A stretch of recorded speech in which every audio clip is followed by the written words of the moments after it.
भाजपा सरकार सबका साथ, सबका विकास, सबका विश्वास पर कार्य कर रही है। भाजपा सरकार देश की 25 करोड़ जनता को गरीबी से बाहर निकाला। उत्तर प्रदेश में 6 करोड़ लोग गरीबी से बाहर निकले हैं। मोदी और योगी जी की डबल इंजन की सरकार ने गरीबों का जीवन स्तर ऊपर उठाया। देश भर में एमएसएमई मुद्रा योजना, जीविका मिशन, स्वयं सहायता समूह, बैंक सखी, लखपति दीदी, विद्युत सखी आदि, नमो ड्रोन दीदी आदि माध्यमों से करोड़ों लोगों को हमारी सरकार ने रोजगार उपलब्ध करवाई। ये बात भाजपा कार्यालय उन्नाव में आयोजित पत्रकार वार्ता में प्रदेश महामंत्री एमएलसी अनूप गुप्ता ने कही। उन्होंने आगे कहा है कि हमारी सरकार ने कोविड की विषम परिस्थितियों का सामना करते हुए 2019 लोकसभा चुनाव के संकल्प पत्र में जो वादे किए थे उन्हें पूरा करने का काम किया है। चाहे धारा 370 हो, चाहे राम मंदिर हो, सरकार ने 80 करोड़ गरीबों को मुफ्त राशन की गारंटी दी। सरकार ने इस योजना को 5 वर्ष के लिए बढ़ा दिया है। एमएलसी अनूप गुप्ता ने आगे कहा है कि जन औषधि केंद्रों से सस्ती दवाएं उपलब्ध रहेंगी और इनका विस्तार भी होगा। भाजपा सरकार ने गरीबों के लिए 4 करोड़ घर बनाए, 3 करोड़ बनाने का संकल्प। प्रधानमंत्री सूर्य योजना से मुफ्त बिजली, 1 करोड़ लखपति दीदी बनी, 3 करोड़ लखपति दीदी बनाने का लक्ष्य है। 10 करोड़ महिला स्वयं सहायता समूह से जुड़ी हैं। इनके माध्यम से महिलाओं को प्रशिक्षण देकर आईटी, स्वास्थ्य, शिक्षा, खुदरा और पर्यटन आदि क्षेत्रों में स्वरोजगार उपलब्ध कराएंगी। श्री गुप्ता ने युवाओं को लिए मुद्रा योजना में ऋण 10 लाख से बढ़ाकर 20 लाख होगा। पेपर लीक नियंत्रण कानून लागू होगा। स्टार्टअप और पर्यटन में रोजगार के नए अवसर प्रदान होंगे। गरीब मध्यम वर्ग या उच्च मध्यम वर्ग के 70 वर्ष से अधिक उम्र के प्रत्येक वरिष्ठ नागरिक को आयुष्मान भारत योजना के तहत 5 लाख रुपए तक मुफ्त इलाज के लिए स्वास्थ्य लाभ मिलेगा। आगे बोले भाजपा सरकार किसानों के लिए प्रधानमंत्री किसान सम्मान निधि पहले के माध्यम से देश भर में 10 करोड़ किसानों व समर्थन देने के लिए प्रतिबद्ध है। सहयोग से माध्यम से समृद्धि को बढ़ावा देने के अनुरूप देश में डेयरी सहकारी समितियों की संघ का विस्तार करने के लिए एक राष्ट्रीय सहकारी नीति पेश की जाएगी। भाजपा ने सब्जी की खेती और भंडारण के लिए नए क्लस्टर स्थापित करने की योजना बनाई। भाजपा प्राकृतिक खेती के तरीकों को प्राथमिकता देगी और नैनो यूरिया प्रौद्योगिकी को व्यापक रूप अपनाने को बढ़ावा देगी। भाजपा का लक्ष्य किसानों को व्यापक सहायता प्रदान करने के लिए किसान समृद्ध केंद्रों की पहुंच विस्तार करना है। उन्होंने कहा है रेहड़ी पटरी वालों को स्वनिधि योजना में से ब्याज बोझ से मुक्त करती है। इस योजना की ऋण सीमा 50,000 से बढ़ाई जाएगी और इसमें ग्रामीण क्षेत्रों में भी शामिल किया जाएगा। इस श्रम में श्रमिकों का कवरेज बढ़ाया जाएगा। राष्ट्रीय राजमार्गों पर ट्रक ड्राइवरों के लिए आधुनिक सुविधाएं विकसित की जाएंगी। एमएसएमई छोटे व्यापारियों एवं विश्वकर्माओं को सशक्तिकरण, मोदी की गारंटी, प्रधानमंत्री विश्वकर्मा योजना का विस्तार किया जाएगा। जीएसटी पोर्टल का सरलीकरण किया जाएगा। खादी को एक वैश्विक ब्रांड के रूप में स्थापित किया जाएगा। भारत को दुनिया में खिलौनों के निर्माण का केंद्र बनाया जाएगा। प्रधानमंत्री आवास योजना के तहत दिव्यांग को प्राथमिकता। भाजपा ने ट्रांसजेंडर समाज को पहचान और सम्मान प्रदान किया और उन्हें आयुष्मान योजना का लाभ मिलेगा। समृद्ध भारत की मोदी की गारंटी, भारत को दुनिया की तीसरी सबसे बड़ी अर्थव्यवस्था बनाया जाएगा। विमानन क्षेत्र के विस्तार पर विशेष जोर दिया जा रहा है, जिसका उदाहरण 1000 से अधिक विमानों के लिए हालिया समझौते, जो कि केवल कनेक्टिविटी को मजबूत करेगा बल्कि रोजगार के कई अवसर भी प्रदान करेगा। ग्लोबल मैन्युफैक्चरिंग हब बनेगा। भारत की ईज ऑफ लिविंग की विरासत भी विकास भी है। सुशासन की विस्तृत इंफ्रास्ट्रक्चर की, स्वास्थ्य भारत की गुणवत्ता, शिक्षा की, खेल की, विकास की, तकनीक एवं नवाचार की, पर्यावरण अनुकूल भारत की मोदी की गारंटी है। भाजपा सरकार मोदी जी का संकल्प, मोदी की गारंटी, अर्थ गारंटी पूरी होने की गारंटी। भाजपा द्वारा बीते दिवस बाबा साहब भीमराव अम्बेडकर की जयंती पर अपना संकल्प पत्र प्रस्तुत किया। इसी क्रम में भाजपा कार्यालय उन्नाव पर आयोजित पत्रकार वार्ता में जिला अध्यक्ष अवधेश कटियार ने प्रदेश महामंत्री और मुख्य अतिथि का औपचारिक स्वागत किया। वार्ता में लोकसभा प्रभारी सौरभ मिश्रा, जिला मीडिया प्रभारी समीर शुक्ला, मीडिया संयोजक नीरज शर्मा, सह संयोजक राविंद्र प्रताप, लोकसभा सह मीडिया प्रभारी दीपाकर मिश्रा आदि उपस्थित रहे। गुड़िया रावत की रिपोर्ट। 14 अप्रैल को बाबा साहब भीमराव अम्बेडकर जन्म जयंती के अवसर पर भारतीय जनता पार्टी ने आदरणीय नरेंद्र मोदी जी के नेतृत्व में अपना संकल्प पत्र देश के समक्ष प्रस्तुत किया है। भारतीय जनता पार्टी, आप जानते हैं कि पिछले 10 वर्षों से देश की महान जनता का आशीर्वाद, लाड़ दुलार, प्यार पाकर के देश में अपनी सेवाएं दे रही है। भारतीय जनता पार्टी ने पिछले 10 वर्षों में देश के अंदर गरीबी की रेखा से 25 करोड़ लोगों को बाहर निकालने का काम किया है। हम उत्तर प्रदेश के परिप्रेक्ष्य में यदि बात करते हैं, उत्तर प्रदेश में भी लगभग 6 करोड़ लोग आज गरीबी की रेखा से बाहर निकल गए। उनके जीवन स्तर को उठाने का काम भारतीय जनता पार्टी की नरेंद्र मोदी सरकार ने डबल इंजन की उत्तर प्रदेश की योगी आदित्यनाथ जी की सरकार के साथ मिलकर के किया। लोगों के मन में प्रश्न आता है कि ये कैसे हुआ है। तो आप समझ सकते हैं, देश के अंदर बहुत बड़ी आबादी ऐसी रही है जो गरीबी की रेखा के आगे पीछे ऊपर नीचे जीने वाली आबादी रही है, और ऐसे बहुत सारे लोगों के जीवन में माननीय प्रधानमंत्री जी की गरीब कल्याण योजनाओं के माध्यम से हमने अनेक सुख सुविधाएं पहुंचाने का प्रयास किया है। को बढ़ावा देने के लिए विशेष प्रावधान करने की हम योजना बना रहे हैं। महिलाओं के स्वास्थ्य में सुधार के लिए प्रतिबद्धता के अनुरूप भाजपा सर्वाइकल कैंसर को समाप्त करने के लिए एक अभियान आने वाले दिनों में लेगी। भारतीय जनता पार्टी ने युवाओं को अवसर, मोदी की गारंटी के नाम पर प्रधानमंत्री मुद्रा योजना के तहत अभी तक जहां ऋण की सीमा 10 लाख रुपए होती थी, हमने उस सीमा को 2 गुना करते हुए नए नौजवानों को इस स्टार्टअप के माध्यम से, प्रधानमंत्री मुद्रा योजना के माध्यम से ऋण उपलब्ध कराते हुए 20 लाख रुपए उपलब्ध करा करके उनको रोजगार के क्षेत्र में मदद करने का काम हमारी सरकार करेगी। स्टार्टअप इकोसिस्टम का विस्तार किया जाएगा, पर्यटन क्षेत्र में नए रोजगार के अवसर प्रदान किए जाएंगे, और पेपर लीक के मामले में नियंत्रण स्थापित करने के लिए एक कठोर कानून भारतीय जनता पार्टी की सरकार आने वाले दिनों में हम बनाने जा रहे हैं। वरिष्ठ नागरिकों के लिए मैंने अपनी बात कही है आपके सामने, 5 लाख रुपए तक का मुफ्त इलाज। 70 वर्ष से उम्र के कोई भी नागरिक होंगे, जाति, बिरादरी, मजहब, पंथ, पूजा पद्धति, इससे ऊपर उठ करके हम भारतीय जनता पार्टी की सरकार के माध्यम से यह काम अपने वरिष्ठ नागरिकों के लिए करने का काम करेंगे। तो आप समझ सकते हैं, देश के अंदर बहुत बड़ी आबादी ऐसी रही है जो गरीबी की रेखा के आगे पीछे ऊपर नीचे जीने वाली आबादी रही है, और ऐसे बहुत सारे लोगों के जीवन में माननीय प्रधानमंत्री जी की गरीब कल्याण योजनाओं के माध्यम से हमने अनेक सुख सुविधाएं पहुंचाने का प्रयास किया है। एक गरीब आदमी अपने घर को बनाने का सपना,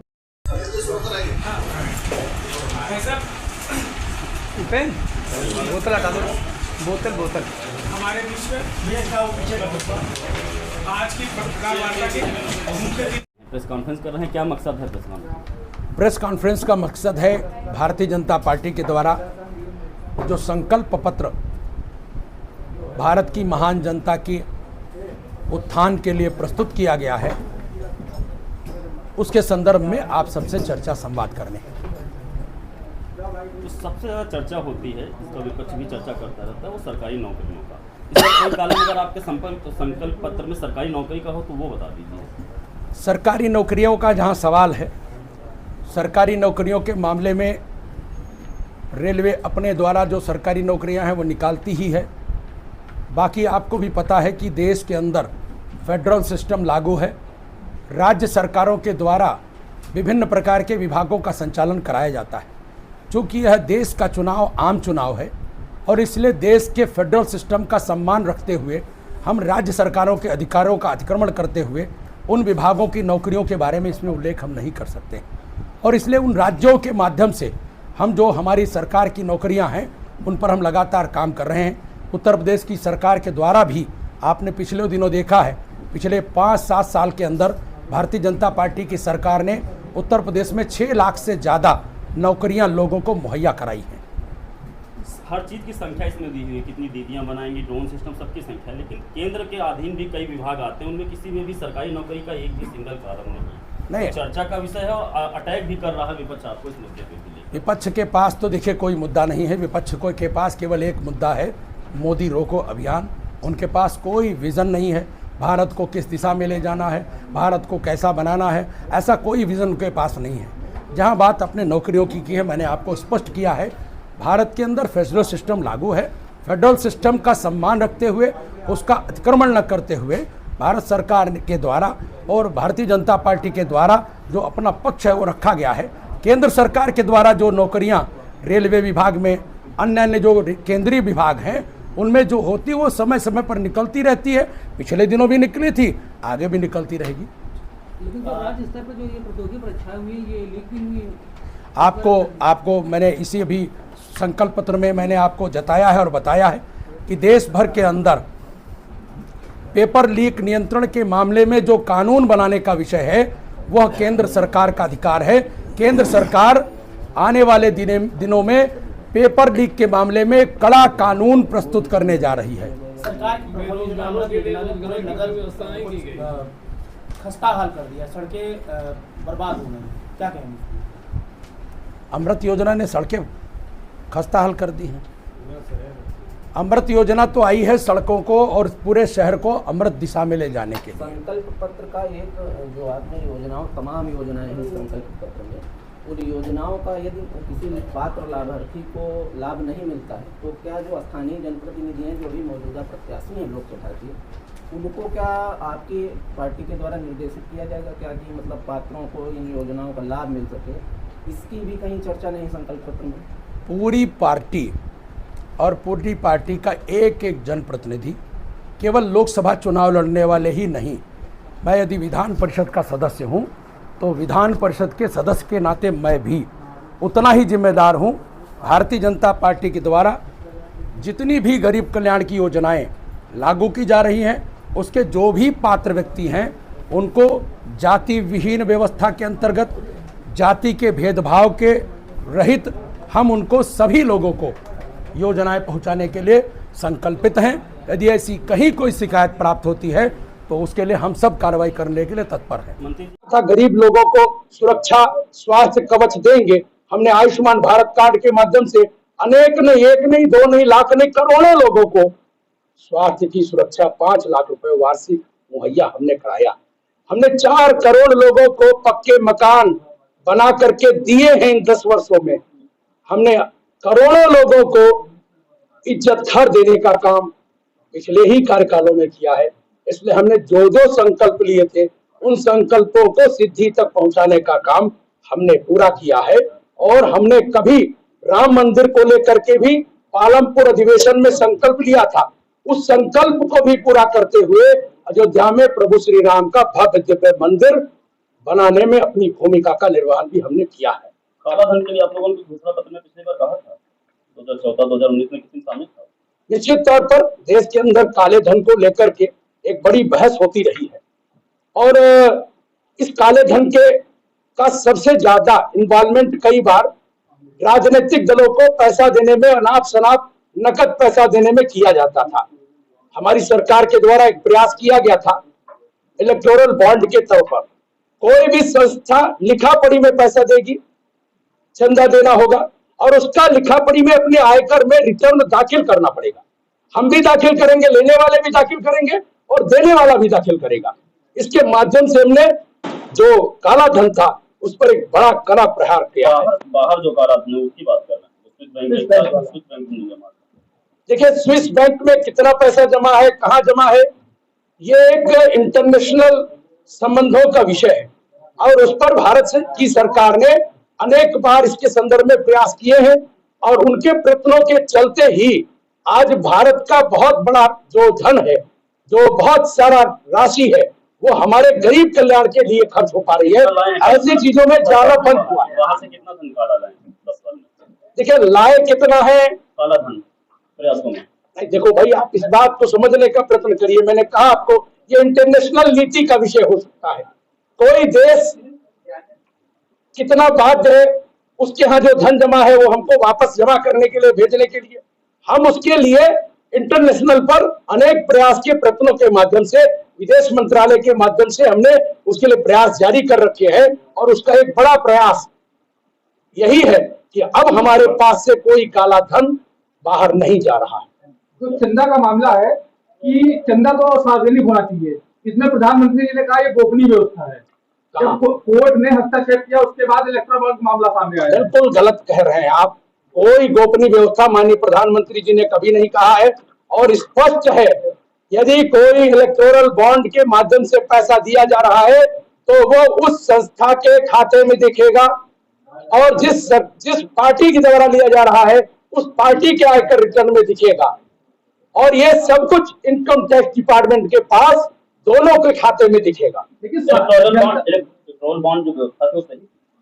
अब ये तो देश के सुप्रीम कोर्ट ने, माने उच्चतम न्यायालय ने पक्ष रखा है, उस पर एक बड़ी बहस की विषय है। लेकिन भारतीय जनता पार्टी की सरकार ने इलेक्टोरल बोर्ड के माध्यम से जो व्यवस्था लागू की थी वो निश्चित तौर पर एक पाक साफ व्यवस्था लागू करने का प्रयास किया था। क्या चंदा की जानकारी जनता को नहीं होनी चाहिए? निश्चित होनी चाहिए, पारदर्शी व्यवस्था है, निश्चित होनी चाहिए, निश्चित होनी चाहिए। जब उसकी लिखापढ़ी में आयकर रिटर्न में दाखिल हो गया, आज से पहले दोनों घोषणा पत्र में अगर कोई गारंटी ऐसी हो, कोई योजना है जिनका जो आप लोगों ने दावा किया था कि हाँ प्राथमिकता से हम ये दो चार बता दीजिए जो पूरी निश्चित पूरी किया है। आप देख सकते हैं धारा 370 समाप्त करने के लिए हमने संकल्प लिया था, हमने पूरा करके दिखाया है। हमने संकल्प लिया था किसी एक कानून लाएंगे, हमने उसको ला करके पूरा किया है। हमने कहा था गरीब लोगों को सुरक्षा स्वास्थ्य कवच देंगे, हमने आयुष्मान भारत कार्ड के माध्यम से अनेक नहीं, एक नहीं, दो नहीं, लाख नहीं, करोड़ों लोगों को स्वास्थ्य की सुरक्षा 5 लाख रुपए वार्षिक मुहैया हमने कराया। हमने 4 करोड़ लोगों को पक्के मकान बना करके दिए हैं इन 10 वर्षों में। हमने करोड़ों लोगों को इज्जत घर देने का काम पिछले ही कार्यकालों में किया है। इसलिए हमने जो जो संकल्प लिए थे उन संकल्पों को सिद्धि तक पहुंचाने का काम हमने पूरा किया है। और हमने कभी राम मंदिर को लेकर के भी पालमपुर अधिवेशन में संकल्प लिया था, उस संकल्प को भी पूरा करते हुए अयोध्या में प्रभु श्री राम का भव्य दिव्य मंदिर बनाने में अपनी भूमिका का निर्वहन भी हमने किया है। काला धन के लिए आप लोगों ने घोषणा पत्र में पिछली बार कहा था 2014-2019 में किसी में शामिल था? निश्चित तौर पर देश के अंदर काले धन को लेकर के एक बड़ी बहस होती रही है और इस काले धन के का सबसे ज़्यादा इन्वॉल्वमेंट कई बार राजनीतिक दलों को पैसा देने में, अनाप शनाप नकद पैसा देने में किया जाता था। हमारी सरकार के द्वारा एक प्रयास किया गया था इलेक्टोरल बॉन्ड के तौर पर, कोई भी संस्था लिखापढ़ी में पैसा देगी, चंदा देना होगा और उसका लिखापढ़ी में अपने आयकर में रिटर्न दाखिल करना पड़ेगा। हम भी दाखिल करेंगे, लेने वाले भी दाखिल करेंगे और देने वाला भी दाखिल करेगा। इसके माध्यम से हमने जो काला धन था उस पर एक बड़ा कड़ा प्रहार किया है। बाहर जो काला धन है उसकी बात कर रहे हैं, स्विस बैंक में जमा। देखिए स्विस बैंक में कितना पैसा जमा है, कहाँ जमा है, ये एक इंटरनेशनल संबंधों का विषय है और उस पर भारत की सरकार ने अनेक बार इसके संदर्भ में प्रयास किए हैं और उनके प्रयत्नों के चलते ही आज भारत का बहुत बड़ा जो धन है, जो बहुत सारा राशि है, वो हमारे गरीब कल्याण के लिए खर्च हो पा रही है। ऐसे चीजों में जाना बंद हुआ है। बाहर से कितना धन काला लाए 10 साल में? देखिए लाए कितना है काला धन प्रयासों में? नहीं, देखो भाई आप इस बात को समझने का प्रयत्न करिए। मैंने कहा आपको ये इंटरनेशनल नीति का विषय हो सकता है। कोई देश कितना बाध्य है, उसके यहाँ जो धन जमा है वो हमको वापस जमा करने के लिए, भेजने के लिए, हम उसके लिए इंटरनेशनल पर अनेक प्रयास के प्रयत्नों के माध्यम से, विदेश मंत्रालय के माध्यम से हमने उसके लिए प्रयास जारी कर रखे हैं। और उसका एक बड़ा प्रयास यही है कि अब हमारे पास से कोई काला धन बाहर नहीं जा रहा है। जो चंदा